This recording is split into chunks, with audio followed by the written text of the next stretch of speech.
Hey Vangshan family, welcome back. Let's start our new chapter. So meeting में सबने मिलकर ये डिसाइड किया था कि वांगजी डीमन गॉड को हैप्पी करने के लिए उनके टेम्पल में जाएगा, जिस पर वांगजी खुद भी अग्री हो चुका था। लैन कुरैन जो लैंस की फॉरबिडन लाइब्रेरी में जाकर वहाँ से बहुत सारी बुक्स को लेके आए थे और अब सबके बीच में उन बुक्स को रखा गया था। साथ ही वांगजी भी वहाँ मौजूद था क्योंकि वांगजी ही इन सारी बुक्स का यूज करने वाला है। मास्टर लैन उन बुक्स को वांगजी को पकड़ाते हुए कहते हैं, इन्हें आज रात तक खत्म करो क्योंकि कल सुबह ही तुम्हें यीलिंग माउंटेन के लिए निकलना होगा। वांगजी एक डीप ब्रीथ लेता है और वो उन सारी बुक्स को पकड़ लेता है। वो कम से कम 2 से 3 बुक थी और वो बहुत ज़्यादा मोटी थी, पर वांगजी को उन बुक्स को रीड करने में कोई प्रॉब्लम नहीं होने वाली थी क्योंकि वांगजी को बचपन से ही आदत थी। साथ ही वो इस डीमन गॉड के बारे में जानने के लिए इतना ज़्यादा क्यूरियस था कि वो खुद उसकी इन्फॉर्मेशन जानना चाहता था। इसीलिए वो मास्टर लैन से उन बुक्स को एक्सेप्ट करता है और उन्हें बो कर और बाकी पूरी मीटिंग हॉल को भी बो कर तुरंत ही वहाँ से अपने जिंगशी के लिए निकल जाता है। साथ ही बाकी सब वांगजी की जाने की तैयारी करने लगते हैं। वांगजी जिंगशी में आ चुका था। उसने तुरंत ही जिंगशी का डोर लॉक किया और उसके आसपास साइलेंसिंग स्पेल लगा दी और वो उन सारी बुक्स को लेकर बैठ गया। उन बुक्स में डीमन गॉड के बारे में बहुत सारी इन्फॉर्मेशन थी। डीमन गॉड जो कैसे दिखते हैं और उनका जेंडर क्या है ये आज तक किसी को पता ही नहीं। सबका बस इतना कहना है कि वो ज़्यादा बड़े नहीं हैं, उनकी उम्र बहुत कम है और क्योंकि वो इनमॉर्टल हैं इसीलिए उनकी उम्र बढ़ने का सवाल ही नहीं उठता। साथ ही बहुत कम एज में उन्होंने बहुत सारी नॉलेज और साथ ही इनमॉर्टेलिटी को हासिल कर लिया था। जब पूरे कल्टीवेशन वर्ल्ड पर नेगेटिव एनर्जी हावी हो चुकी थी तब वही एक पर्सन थे जिन्होंने पूरे कल्टीवेशन वर्ल्ड को प्योर किया था। इस प्रोसेस में वो भी बहुत ज़्यादा कमज़ोर और घायल हो चुके थे, पर फिर भी उन्होंने अपनी जान की फिक्र ना करते हुए पूरे कल्टीवेशन वर्ल्ड के बारे में पहले सोचा था। उन्हें डीमन गॉड इसलिए कहा जाने लगा क्योंकि उन्होंने नेगेटिव एनर्जी को कंज्यूम किया था। साथ ही वो डिमोनिक कल्टीवेशन के फाउंडर बने थे और इस दुनिया की पूरी नेगेटिव एनर्जी को उन्होंने इन आयरन में कैद किया था, जिस वजह से हर तरफ नेगेटिव कम होने लगी थी पर सारी नेगेटिविटी उनके इर्द गिर्द घूमने लगी थी। इसीलिए उन्हें डीमन कहा जाने लगा। पर क्योंकि उन्होंने पूरे कल्टीवेशन वर्ल्ड को सेव किया था, साथ ही डिमोनिक पावर होने के बावजूद उन्होंने कभी भी किसी का बुरा नहीं किया, इसलिए उन्हें गॉड भी कहा जाता था। और यही रीज़न था कि उनका यीलिंग में तब टेम्पल बनाया गया था। डीमन गॉड ने भले ही कभी भी अपने पास जो नेगेटिव एनर्जी थी उसका गलत इस्तेमाल नहीं किया, पर कुछ बुरे लोग फिर से उस एनर्जी को अपने कंट्रोल में करके पूरे कल्टीवेशन वर्ल्ड को हार्म करना चाहते थे। इसीलिए वो लोग डीमन गॉड की वर्शिप करने लगे। ये बात जब प्योर कल्टीवेटर्स को पता चली तो उन्हें लगा कि डीमन गॉड कहीं किसी से खुश होकर उसे पावर्स ना दे दे और फिर से कल्टीवेशन वर्ल्ड में वही तबाही ना फैलने लगे। इसीलिए सारे प्योर कल्टीवेटर्स ने मिलकर यीलिंग माउंटेन पर बहुत सारे ट्रैप बिछा दिए जिससे कोई भी आसानी से डीमन गॉड के टेम्पल तक ना पहुंच सके। साथ ही उन्होंने पूरे कल्टीवेशन वर्ल्ड में डीमन गॉड और उनके फाउंड की गई कल्टीवेशन टेक्निक्स को बैन कर दिया और डीमन गॉड को भी, उनकी प्लेस को भी, इवन उनका नाम लेने वाले को फॉरबिडन करने लगे, जिस वजह से धीरे धीरे कल्टीवेशन वर्ल्ड से डीमन गॉड का नाम मिट गया। पर आज जब फिर से कल्टीवेशन वर्ल्ड में नेगेटिव एनर्जी सब कुछ डिस्ट्रॉय करने लगी तब फिर से सबको डीमन गॉड का ख्याल आया। सच अ सेल्फिश पीपल। खैर, वांगजी ये सब उस बुक में पढ़ रहा था। वांगजी इतना तो समझ चुका था कि डीमन गॉड से उसे कोई हार्म नहीं है। साथ ही उसे सिर्फ डीमन गॉड को अपने सामने लाना है, क्योंकि डीमन गॉड के बारे में उसने अब तक जितना भी पढ़ा था उससे वो अच्छी तरीके से समझ चुका था कि डीमन गॉड जैसे ही ये जानेंगे कि कल्टीवेशन वर्ल्ड खतरे में है, वो तुरंत ही वांग जी की हेल्प करने के लिए मान जाएंगे, क्योंकि वो बहुत काइंड हार्टेड हैं। पर करंट सिचुएशन किसी को भी पता नहीं थी, क्योंकि डीमन गॉड की इतनी सालों से पूजा हुई ही नहीं थी। तो हो सकता था अचानक उनके पास जब हेल्प के लिए जाया जाए तो वो गुस्सा हो जाए। पर वांग जी को कैसे भी उन्हें हैप्पी करना ही होगा, इसीलिए वो नेक्स्ट बुक पढ़ने लगा जिसमें डीमन गॉड को खुश करने की कुछ टेक्निक्स को लिखा गया था। वांग जी उन्हें भी अच्छी तरीके से पढ़ता है और फाइनली वो पूरी रात उन बुक्स में और डीमन गॉड की इंफॉर्मेशन कलेक्ट करने में लगा देता है। रात बीत चुकी थी और नेक्स्ट मॉर्निंग वांग जी जो रात भर सोया नहीं था, वो सुबह 5 बजे ही उठकर अपनी डेली रूटीन के लिए निकल जाता है। सुबह के 8 बजे थे और वांग जी और बाकी सारे क्लैन लीडर मिलकर ब्रेकफास्ट टेबल पर थे और सब वांग जी की तरफ होपफुल आइज से देख रहे थे।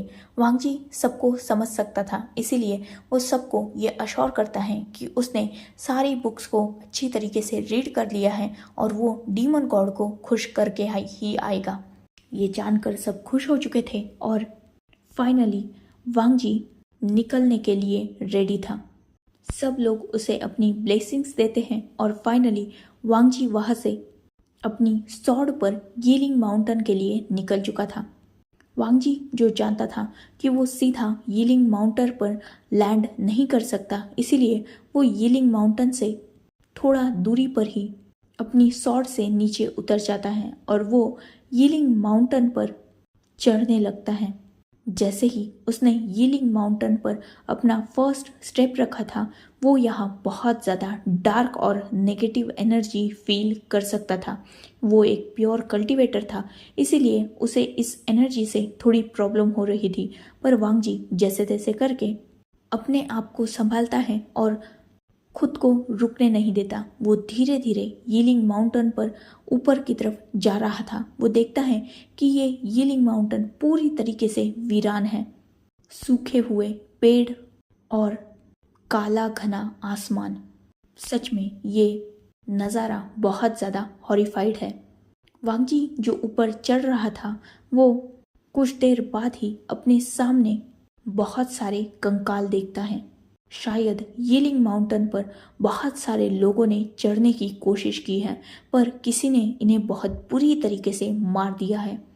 वांग जी जिसे इन सब चीज़ों से फर्क पड़ता भी था और नहीं भी, क्योंकि वो एक स्ट्रॉन्ग कल्टीवेटर था। हाँ, उसे इन सब लोगों के लिए बुरा लग रहा था, पर उसे इन्हें देखकर डर नहीं लग रहा था। वो अपने कदमों को नहीं रोकता, वो आगे बढ़ने लगता है।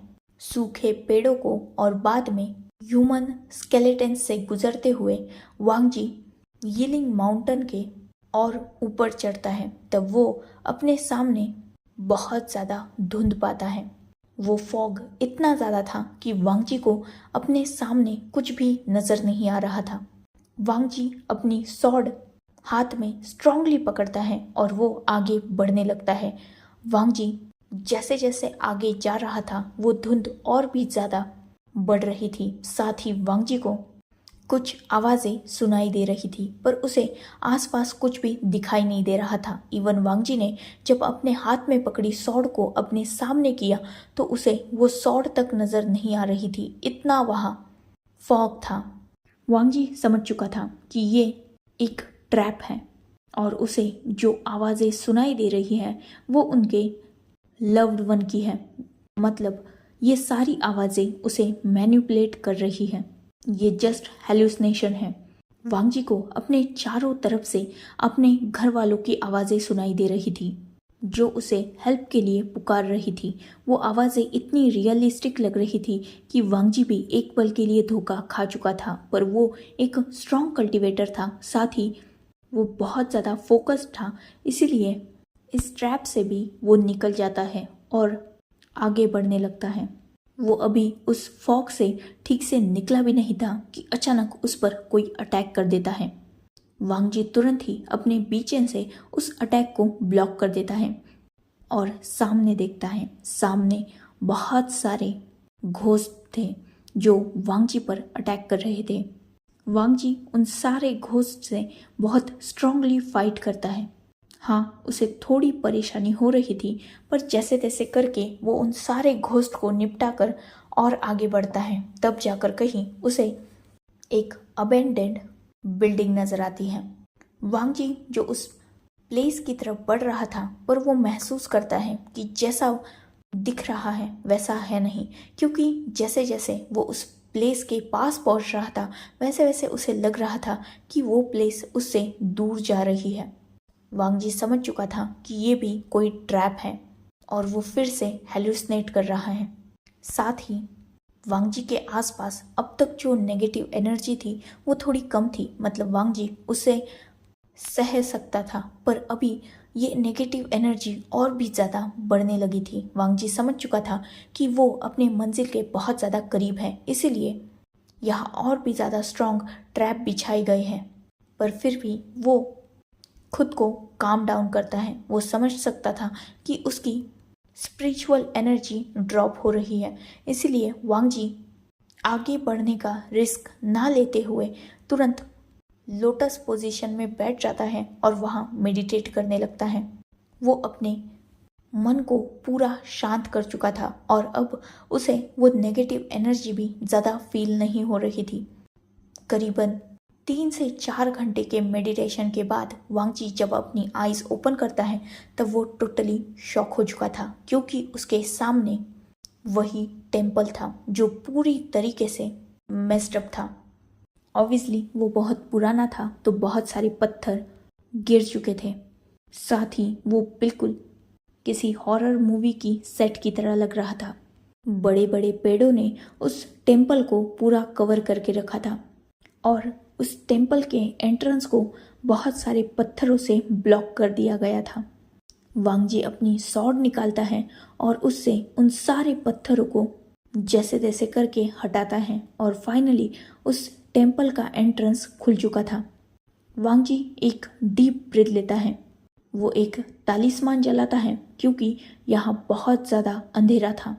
बाहर दिन था, पर यीलिंग माउंटेन के ऊपर अक्सर ही काले बादल मंडराते रहते थे, जिस वजह से यहाँ बहुत ज़्यादा अंधेरा दिन के वक्त भी लगता था। वांगजी जिसे नेगेटिव एनर्जी और भी ज़्यादा फील हो रही थी, वो एक डीप ब्रीथ लेता है और अपना फर्स्ट स्टेप उस टेम्पल के अंदर रखता है। जैसे ही वांगजी ने उस टेम्पल के अंदर स्टेप रखा था, वो पूरी तरीके से शॉक हो चुका था, क्योंकि अब तक वांगजी को अपने आसपास जो नेगेटिव एनर्जी और जो नेगेटिव फोर्स फील हो रही थी वो टोटली वैनिश हो चुकी थी और वांगजी इस टेम्पल में बहुत ज़्यादा रिलैक्सिंग फील कर रहा था और उसे एकदम हैप्पी वाली फीलिंग आ रही थी, जैसे उसके दिल पर अभी जो बोझ रखा हुआ था वो अचानक ही उतर गया हो। उसे बहुत ज़्यादा रिलैक्सिंग और कामिंग फील हो रहा था। साथ ही वांगजी एक और बात यहाँ नोटिस करता है। बाहर हर तरफ अंधेरा है, पर इस टेम्पल में रोशनी है। हाँ, ये प्लेस बहुत ज़्यादा डर्टी है, हर तरफ डस्ट है, पर फिर भी यहाँ रोशनी है। पता नहीं वो रोशनी कहाँ से आ रही है, पर उस रोशनी की वजह से वो टेम्पल ज़्यादा नहीं पर हल्का हल्का शाइन कर रहा है। वांगजी एक डीप ब्रीथ इनहेल करता है। वहाँ की एयर भी बहुत ज़्यादा रिफ्रेशिंग थी। जैसे ही वहाँ के एटमॉस्फेयर में वांगजी ने ब्रीथ ली थी, वो समझ चुका था कि यहाँ कोई पॉजिटिव एनर्जी है जो इस पूरे एरिया को कवर करके रखी है। वांगजी अपनी आइज क्लोज कर चुका था और वो डीप ब्रीथ इनहेल कर रहा था। तभी उसके कानों में कुछ साउंड जाता है। वांगजी तुरंत ही उस साउंड का पीछा करने लगता है। तब वो टेम्पल के ही एक साइड में पहुंच जाता है, जहां बहुत ब्यूटीफुल और एक छोटा सा वाटरफॉल था, जिसमें से बहुत खूबसूरत और साफ पानी बह रहा था। सच में ये नज़ारा बहुत ज़्यादा ब्यूटीफुल था। वांगजी उस वाटरफॉल की तरफ जाता है और वहाँ नीचे झुककर उस पानी को हाथ लगाता है तब वो फील करता है कि ये पानी भी बिल्कुल सही सलामत है, मतलब इस पर भी अभी तक कोई भी नेगेटिव एनर्जी ने असर नहीं किया। सच में ये जगह डीमन गॉड को रिप्रेजेंट करती है। भले ही यीलिंग माउंटेन के आसपास कितनी भी नेगेटिव एनर्जीज क्यों ना हो, पर इस टेम्पल के अंदर बहुत ज़्यादा पॉजिटिव एनर्जी है, बिल्कुल डीमन गॉड की तरह। जैसे भले ही उनके बॉडी के आसपास नेगेटिव एनर्जी रहती है पर उनका दिल बिल्कुल पॉजिटिव और साफ है, वैसे ही ये जगह भी है। वांग जी जो ऑब्वियसली थका हुआ था वो अपने आप को उस पानी से क्लीन करता है और बाद में वो टेम्पल को एक्सप्लोर करने लगता है। अभी तक वो डीमन गॉड के स्टैचू को या मूर्ति को ढूंढ नहीं पाया था। वो इधर उधर देखता है तब उसे सिर्फ दीवारें नजर आ रही थी जो फिलहाल खस्ता हालत में थी, पर वांग जी को कहीं भी डीमन गॉड का स्टैचू नजर नहीं आ रहा था। वांग जी पूरे मंदिर को एक्सप्लोर करने लगता है। कुछ देर बाद ही वांग जी की नज़र मंदिर के बीचों बीच में बनी एक दीवार पर जाती है जिसके आगे कुछ चीज़ें रखी हुई थी, शायद वो ऑफरिंग्स थी। वांग जी डीप ब्रीथ लेता है और उस वॉल की तरफ जाता है, तब वो देखता है कि बीच में एक बड़ी सी दीवार है। यूँ कहा जाए तो वो एक बड़ा सा स्टोन है जिसे बिल्कुल भी शेप नहीं है, मतलब वो किसी भी शेप में नहीं है, वो जस्ट एक वॉल की तरह लग रहा है। वांग जी उसके करीब जाता है तब वो उस पर गौर से देखने लगता है। वांग जी को कुछ वक्त लगता है पर थोड़ी देर बाद वो समझ जाता है कि यही डीमन गॉड का स्टैचू है। मतलब डीमन गॉड को किसी ने देखा ही नहीं तो लोगों ने यहाँ एक बड़ा सा पत्थर रख दिया और उसे डीमन गॉड बोलकर पूजने लगे। पर अगर ये सिर्फ मान्यता है तो डीमन गॉड खुश कैसे होते थे लोगों से? हो सकता है कि सचमुच इस पत्थर में डीमन गॉड का अंश हो। यही सोचते हुए वांग जी उस पत्थर को बो करता है और बाद में उसके आसपास घूमकर उसे देखने लगता है। वांग जी को ज़्यादा कुछ तो नज़र भी नहीं आता और समझ भी नहीं आता, पर फिलहाल वांग जी बहुत ज़्यादा थका हुआ था। साथ ही उसे यहाँ पहुँचते पहुँचते ही शाम हो चुकी थी। इसीलिए वांग जी अपने मैजिकल पाउच से कुछ खाने की चीज़ें और साथ ही एक मैट निकालता है, मतलब चटाई।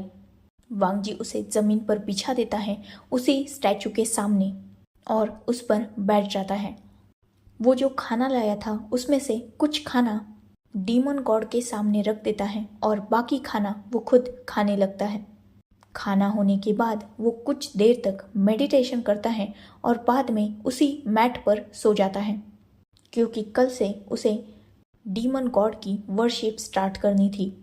वो नाइट गुजर जाती है। नेक्स्ट डे मॉर्निंग में जब वांग जी की आइज़ ओपन होती है तब वो बहुत ज़्यादा रिलैक्सिंग फील कर रहा था। उसे ये महसूस हो रहा था कि यहाँ बहुत ज़्यादा पॉजिटिव एनर्जी है, क्योंकि आज तक वांग जी खुद के घर में सोकर भी इतना ज़्यादा रिफ्रेश और रिलैक्स फील नहीं कर पाया था जितना इस टेम्पल में बिना किसी लग्जरी के सोकर उसे फील हो रहा था।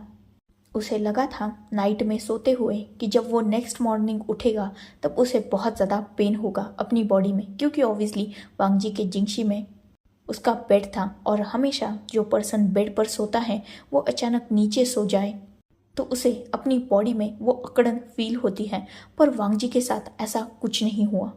इनफैक्ट वांग जी को उसके जिंगशी से भी ज़्यादा अच्छी नींद यहाँ आई थी। साथ ही उसकी बॉडी में कोई पेन नहीं था। वांग जी जो उठता है उस मैट को उठा लेता है और बाद में अपने क्लोथ्स लेकर उसी पानी के पास चला जाता है। वो खुद को क्लीन करता है और बाद में इस पूरे टेम्पल की तरफ देखता है। ऑब्वियसली डीमन गॉड की वर्शिप करनी थी, इसीलिए उसे सिर्फ एक टाइम ही फूड खाना था आज से। इसीलिए वो डिसाइड करता है कि वो सुबह नहीं बल्कि शाम में खाना खाएगा। उसे प्रेयर करनी होगी, पर उससे पहले इस पूरे टेम्पल को उसे क्लीन करना होगा। इसीलिए वो जब रेडी हो जाता है तब पूरे टेम्पल को क्लीन करने लगता है। यह बहुत ज़्यादा डस्ट थी, बहुत ज़्यादा खराब था, इसीलिए वांगजी को बहुत वक्त लग रहा था। साथ ही ये टेम्पल बहुत ज़्यादा पुराना था, तो यहाँ की हालत बहुत ज़्यादा खस्ता थी। पर वांगजी जैसे तैसे करके हर चीज़ कर रहा था। वो पूरी डस्ट को क्लीन करने की कोशिश कर रहा था। साथ ही डीमन गॉड का वो स्टैचू, मतलब वो वॉल या स्टोन जो भी कहा जाए, उसे भी वो पानी से क्लीन करता है। यार देखो, उसे मैं वॉल इसलिए बोल रही हूँ क्योंकि वो बहुत ज़्यादा बड़ा था, बिल्कुल वॉल की तरह, पर वो एक बड़ा सा स्टोन था। आई होप कि आप समझ चुके होंगे। खैर, वांगजी उसे अच्छी तरीके से पानी से क्लीन करता है और वो बाकी जो ऑफरिंग्स की चीज़ें वहाँ रखी हुई थी जो खराब हो चुकी थी उसे भी क्लीन करने लगता है। वांगजी अच्छी तरीके से उस पूरे दिन में उस टेम्पल की ही क्लीनिंग करता है और बाद में वो रात को फिर से डीमन गॉड के सामने ही उस मैट को बिछाता है और डीमन गॉड को फूड ऑफर करके फिर से वो खुद भी फूड उन्हीं के सामने खाने लगता है और फिर से अपना मेडिटेशन करके वांगजी सो जाता है। वांगजी जो इस टेम्पल में बिल्कुल अकेला था, इवन वो इस पूरे माउंटेन पर ही अकेला था, पर फिर भी उसे बहुत ज़्यादा अच्छा और पॉजिटिव फील हो रहा था। उसे ऐसा लग ही नहीं रहा था कि वो अकेला है। हाँ, वांगजी बचपन से ही भी बहुत अकेला ही रहा है, पर फिर भी अनजान जगह पर अकेले रहने से डर लगता है, पर वांगजी को वो डर लग नहीं रहा था। नेक्स्ट डे वांगजी फिर से वही रूटीन करता है। वो फिर से टेम्पल का बचा हुआ क्लीनिंग करता है, खुद को भी क्लीन करता है, फिर से डीमन गॉड के उस स्टोन को क्लीन करता है और आज वांगजी कुछ बुक्स निकालता है और उनमें से जो प्रेयर्स थी वो पढ़ने लगता है डीमन गॉड के सामने बैठकर। करीबन 2 घंटे बाद जब वो सारी प्रेयर्स खत्म होती हैं तब वांगजी डीमन गॉड को फूड ऑफर करता है और बाद में वांगजी टेम्पल के ही एक कॉर्नर से एक स्टोन उठाता है जो ज़्यादा बड़ा नहीं था पर ज़्यादा छोटा भी नहीं था। वांगजी उस स्टोन को भी पानी से अच्छी तरीके से क्लीन करता है और बाद में उसे शेप देने लगता है, वो भी एक ह्यूमन का, क्योंकि जो बुक्स लैन क्लैन की फॉरबिडन लाइब्रेरी में थी उसमें डीमन गॉड की एक मूर्ति, मतलब स्टैचू बनाने के लिए कहा गया था जिसे ह्यूमन का शेप देना था। वांगजी उसी काम में जुट जाता है। वांगजी उस स्टैचू पर कुछ देर तक वर्क करता है और बाद में जब वो देखता है कि शाम हो चुकी है वो फिर से खुद को क्लीन करता है, डीमन गॉड के सामने फिर से प्रेयर्स करता है और बाद में उन्हें फूड ऑफर करके खुद भी खाता है और सो जाता है। ऐसे ही वांगजी करीबन 4-5 दिन यही रूटीन रखता है। वो डीमन गॉड के स्टैचू पर भी वर्क कर रहा था और साथ ही उस टेम्पल को क्लीन रखना और डीमन गॉड के उस स्टोन को भी वो अच्छी तरीके से क्लीन कर रहा था। वांगजी जो पूरे मन से ये सब कुछ कर रहा था, साथ ही जब भी वो खाली रहता तब उससे बस एक ही ख्याल आता, डीमन गॉड जिन्होंने लोगों के लिए इतना अच्छा किया, पूरे कल्टीवेशन वर्ल्ड को बचाया, पर उसके बदले उन्हें क्या मिला? लोगों की नफरत, डीमन नाम और इस अबेंडेंड प्लेस पर जगह, या यूँ कहा जाए उनकी वजह से इस प्लेस को ही अबेंडेंड कर दिया गया। क्या ये उनके साथ सही किया लोगों ने? अगर लोग नेगेटिव एनर्जी को पाना चाहते थे तो इसमें लोगों की गलती थी, उनके बुरे इंटेंशंस की गलती थी, उसकी सज़ा डीमन गॉड को क्यों मिली? पर खैर, वो लोगों की सोच तो नहीं बदल सकता था, इसीलिए वो अक्सर इन बातों के बारे में सोचता तो था पर उसे कोई भी आंसर नहीं मिलता था। ऐसे ही उसके दिन उस टेम्पल में गुजर रहे थे। वांगजी ने उस स्टोन को अच्छी खासी तरीके से ह्यूमन का शेप भी दे दिया था। वांगजी ने सुना था कि डीमन गॉड उनकी उम्र कम है, इसीलिए वांगजी ने एक छोटे से, मतलब जिसकी उम्र करीबन 20 से 21 साल होगी, ऐसे पर्सन का उस स्टोन को शेप दिया था। डीमन गॉड को किसी ने भी देखा नहीं था, इसीलिए वांगजी उसके आइज वगैरह अपने हिसाब से बनाने लगता है। वांगजी जो जैसे जैसे उस स्टोन को स्टैचू का शेप दे रहा था, वैसे वैसे उसके सामने एक धुंधली तस्वीर भी बनना स्टार्ट हो चुकी थी। वांग जी ऑब्वियसली उस पर्सन को नहीं जानता था, पर पता नहीं क्यों जब भी वो ये स्टैचू बनाने के लिए बैठता था तब उसे उसी पर्सन की वो धुंधली परछाई नजर आती थी। वांग जी ने जब फर्स्ट टाइम इस पत्थर को स्टैचू बनाने के बारे में सोचा था, तब उसने सोचा था कि वो 25 से 30 साल के इंसान को ध्यान में रखते हुए ये स्टैचू बनाएगा, पर वो ऐसा कर ही नहीं पाया। उसके सामने पता नहीं क्यों 20 से 21 साल के बच्चे का ही बॉडी शेप आ रहा था और वांग जी उसी हिसाब से ये स्टैचू बनाने लगा। जैसे जैसे ये स्टैचू बन रहा था, वांग जी के सामने वो उस पर्सन की तस्वीर थोड़ी थोड़ी क्लियर होने लगी थी, जो सिर्फ वांग जी के जहन में थी। करीबन 6 दिनों की कड़ी मेहनत के बाद वांग जी एक स्टैचू बना लेता है, जिसे उसने पूरी तरीके से ह्यूमन शेप में कन्वर्ट कर दिया था। उसने एक बहुत खूबसूरत स्टैचू बनाया था जिसकी आईज क्लोज थी, मतलब वांग जी उसकी आईज कभी भी क्लियर देख नहीं पा रहा था, इसीलिए उसने उसकी आईज क्लोज बनाई थी। मतलब वो पर्सन जिसका ये स्टैचू था वो अपनी आंखें बंद करके खड़ा है ऐसा लगता था। पता नहीं क्यों पर वांग जी ने इस स्टैचू के हाथ में एक सॉर्ड बनाई थी, साथ ही दूसरे हाथ में एक स्टिक थी।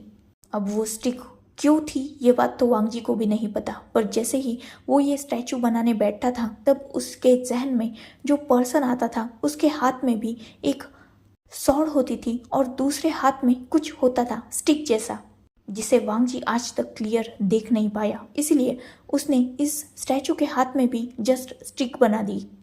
वांग जी नहीं जानता था कि ये उसने क्या बनाया है, पर जो भी था वो बहुत ज़्यादा खूबसूरत था।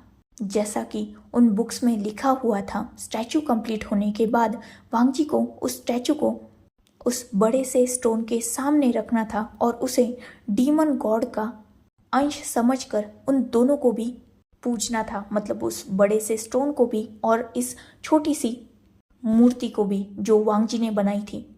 वांग जी बिल्कुल वैसा ही करता है। जब वो स्टैचू कंप्लीट हो जाता है तो उस रात वांग जी ना सिर्फ उस बड़े से स्टोन को बल्कि इस स्टैचू को भी ऑफरिंग देता है और बाद में खुद खाना खाकर सो जाता है। नेक्स्ट डे भी वांग जी का सेम रूटीन था, पर उसकी रूटीन में अभी फिलहाल वो स्टैचू बनाने का काम बंद हो चुका था। वो सिर्फ अभी प्रेयर करता था और पूरे टेम्पल को क्लीन रखता था। वांग जी, जिसे डीमन गॉड की वर्शिप करने में कोई भी प्रॉब्लम नहीं हो रही थी, साथ ही यहाँ वो बहुत ज़्यादा खुश था। वो जब भी मेडिटेशन करता था उसे ऐसा लगता था कि उसकी पावर और भी ज़्यादा इंक्रीज हो रही है। उसकी माइंड, बॉडी और दिल तीनों भी बहुत ज़्यादा रिलैक्स हो चुके थे, साथ ही उसे अपनी सोल भी बहुत ज़्यादा प्योर फील होने लगी थी। ऐसे ही 1-2 दिन और बीत जाते हैं। वांग जी एक दिन जब डीमन गॉड के स्टैचू के सामने अपनी प्रेयर्स को पढ़ ही रहा था, तभी उसे बाहर से कुछ आवाज़ें सुनाई देने लगती हैं। वांग जी, जिसे कुछ भी समझ नहीं आ रहा था क्योंकि वो करीबन यहाँ 8 दिनों से हैं, पर आज तक उसे किसी भी तरह की आवाज़ यहाँ सुनाई नहीं दी, और अगर आई भी है तो वो हवा की, पानी की आवाज़ें ही थी। पर ये आवाज़ें कुछ अलग थी, जैसे बहुत सारे लोग उसकी तरफ भागते हुए आ रहे हैं। वांग जी क्यूरियस हो जाता है। वो उन प्रेयर्स को बीच में ही रोक देता है और तुरंत टेम्पल के बाहर की तरफ जाने लगता है। वांग जी अभी टेम्पल के मेन डोर पर ही पहुंचा था, तभी वो नोटिस करता है कि एक इंसान उस टेम्पल की तरफ भागते हुए आ रहा था। साथ ही उसके पीछे बहुत ज़्यादा डीमंस पड़े हुए थे, मतलब वो डीमंस उसके पीछे पीछे भाग रहे थे और वो पर्सन आगे आगे भाग रहा था। वो पर्सन बहुत ज़्यादा डरा हुआ था और वो टेम्पल के अंदर ही भागते हुए आना चाहता था, पर वो डीमन उसे टेम्पल के अंदर आने नहीं देना चाहते थे, क्योंकि सब जानते थे कि डीमन गॉड जो उनके टेम्पल के पास हेल्प के लिए आता है उन्हें हेल्प ज़रूर करते हैं और उन्हें सिक्योरिटी भी प्रोवाइड करते हैं। इस टेम्पल के बाहर, जैसे कि वांग जी ने भी फील किया था, बहुत ज़्यादा नेगेटिव एनर्जी है, पर टेम्पल के अंदर बहुत ज़्यादा पॉजिटिव एनर्जी है। मतलब इस टेम्पल में डीमन एंटर नहीं कर सकते। भले ही वो डीमन गॉड है, पर उन्होंने डीमन से ही ह्यूमंस को बचाया था। नेगेटिव एनर्जी इस टेम्पल में एंटर नहीं कर सकती, इसलिए वो सारे डीमन उस पर्सन को टेम्पल में एंटर करने से रोक रहे थे। So, enough for today. Let's take a break. Next chapter in next video. If you like my explanation, like, comment and subscribe my channel. Hopefully you all are enjoying this journey. Goodbye. Take care. Enjoy your beautiful life.